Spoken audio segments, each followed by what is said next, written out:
लेकिन सबसे पहले हम शुरुआत करेंगे कोरोना की उस दूसरी लहर से जिसने देश में भारी तबाही मचाई थी, लेकिन अब दूसरी लहर धीरे धीरे ढलान पर है। 28 अप्रैल से 4 मई के बीच देश में 531 जिले ऐसे थे जहां रोजाना के 100 से ज्यादा नए केस आते थे, लेकिन 31 मई से 6 जून के बीच सिर्फ 209 जिले ऐसे हैं जहां रोजाना के 100 से ज्यादा केस रिकॉर्ड हो रहे हैं, यानी करीब 322 जिलों में नए केस काफी कम हो गए। ऐसा पहले ही माना जा रहा था कि जून के आखिर तक कोरोना के केस काफी हद तक कम हो जाएंगे, नियंत्रण में आ जाएंगे और जुलाई अंत तक दूसरी लहर खत्म हो जाएगी। लेकिन जिस तेजी से केस कम हो रहे हैं उसमें यही लगता है कि शायद दूसरी लहर का अंत ज्यादा दूर नहीं है।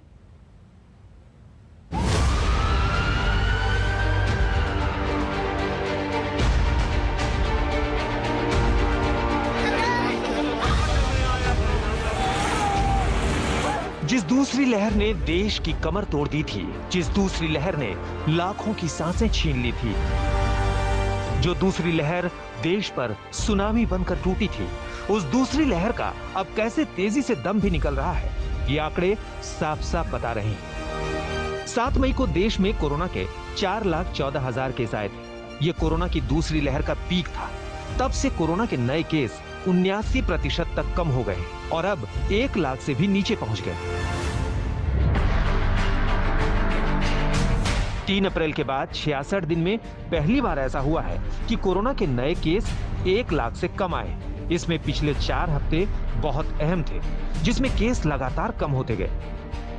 5 से 11 मई के हफ्ते में जहां रोजाना केस औसतन 3,87,000 थे, उसके बाद के 4 हफ्ते में नए केस लगातार एक के बाद एक हफ्ते में कम होते चले गए। 12 मई से 18 मई के हफ्ते में नए केस 17% कम हो गए। 19 मई से 25 मई के हफ्ते में 23% कम हुए। 26 मई से 1 जून के हफ्ते में 28% कम हुए और 2 जून से 8 जून के बीच नए केस 33% कम हो गए। रोजाना के केस में ये बड़ी गिरावट देश के लिए बहुत बड़ी राहत की बात है, क्योंकि दूसरी लहर ने जो तबाही मचाई थी वो देश के घर घर पर बीता था। लेकिन अब धीरे धीरे हालात कंट्रोल में आ गए हैं। 10 मई को देश में कोरोना के एक्टिव केस यानी कुल संक्रमित मरीज करीब 37 लाख थे। वो अब कम होकर 13 लाख के करीब पहुंच गए हैं, यानी 24 लाख केस करीब 1 महीने में ही घट गए, यानी 1 महीने में 65% की कमी आई है। पिछले कुछ दिनों में जो हमने केसेस की एक स्पीड देखी, उसको अगर हम कंपेयर करें तो अब हम पाते हैं कि there is a continued and sharp decline in terms of daily new cases जो कि अब देश में रिपोर्ट हो रहे हैं। यह एक बहुत पॉजिटिव डेवलपमेंट है। दूसरी लहर की इस तेज ढलान का एक संकेत ये भी है कि देश में संक्रमण दर भी तेजी से कम हो रही है, जिससे किसी लहर के संक्रामक और खतरनाक होने का पता चलता है। 4 से 10 मई वाले हफ्ते में देश में जो औसत पॉजिटिविटी रेट 21.4% था, वो पिछले 4 हफ्ते से लगातार कम हुआ और 1 से 7 जून वाले हफ्ते में औसत पॉजिटिविटी रेट 6.3% हो गया। पिछले 15 दिन से देश में पॉजिटिविटी रेट 10% से भी कम है और पिछले 24 घंटे में ये 4.6% तक पहुंच गया। करीब 2.5 महीने बाद ये संक्रमण दर का सबसे कम स्तर है। देश में करीब 15 राज्य ऐसे हैं जहां वीकली पॉजिटिविटी रेट 5% से भी कम है, लेकिन संक्रमण की रफ्तार कम होने, नए केस घटने का ये ट्रेंड बनाए रखना होगा, क्योंकि चुनौती ये है कि दूसरी लहर के उतार के साथ साथ देश का बड़ा हिस्सा अनलॉक हो चुका है और आने वाले वक्त में सब तीसरी लहर का खतरा बता रहे हैं। पहली चीज तो ये समझना चाहिए कि वेव्स क्यों आती हैं, और जो कोविड है या कोरोना वायरस है वो एक रेस्पिरेटरी वायरस है and it is well known कि रेस्पिरेटरी वायरसेस में, चाहे वो इन्फ्लुएंजा हो चाहे कोरोना हो, उसमें जब पैंडेमिक होता है तो यूजुअली वेव्स आती हैं। और ये स्पेनिश फ्लू जो 1918 में हुआ तब भी ये देखा गया, जब हमने H1N1 स्वाइन फ्लू का पैंडेमिक देखा 2009 में तो भी ये देखा गया। मल्टीपल वेव्स आती हैं, उसके बाद वायरस बिकम्स एंडेमिक और फिर इन्फेक्शन हैज़ अ सीजनैलिटी। जैसे अगर हम H1N1 की बात करें तो अब उसमें जो केसेस कुछ हद तक बढ़ते हैं वो मानसून के महीने में बढ़ते हैं या सर्दियों में बढ़ते हैं, और उस टाइप की एक सीजनैलिटी वायरस की स्प्रेड में आ जाती है।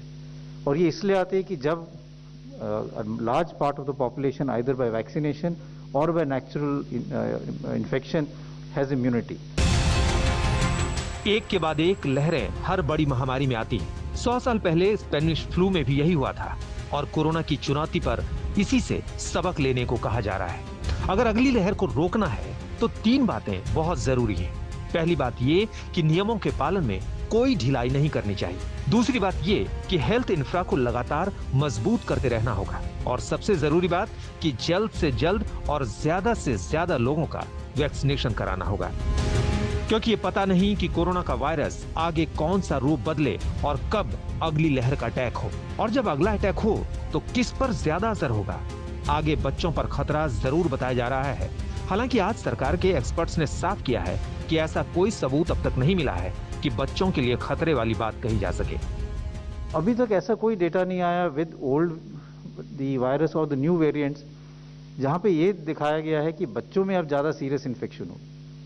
अगर हम सेकेंड वेव का डेटा भी देखें तो जो भी बच्चे एडमिट हुए थे हॉस्पिटल में 60 to 70% जो बच्चे एडमिट हुए थे दे वर दोज विद कोमॉर्बिडिटीज, या तो उनकी इम्यूनिटी कम थी या कुछ ऐसे बच्चे थे जो कीमोथेरेपी पे थे। जो हेल्दी बच्चे थे उनको माइल्ड इलनेस हुआ and they recovered without hospitalisation. इसलिए अभी कोई एविडेंस ऐसा नहीं है कि अगर वेव आएगी तो सीवियर इलनेस बच्चों में करेंगी। ये अच्छी बात है कि बच्चों पर कोई गंभीर संकट अभी नहीं है, लेकिन हमें हर तरफ से अलर्ट रहना होगा। केस जरूर तेजी से घट रहे हैं, लेकिन चुनौती खत्म नहीं हुई, कोरोना से लड़ाई खत्म नहीं हुई है। आज तक ब्यूरो।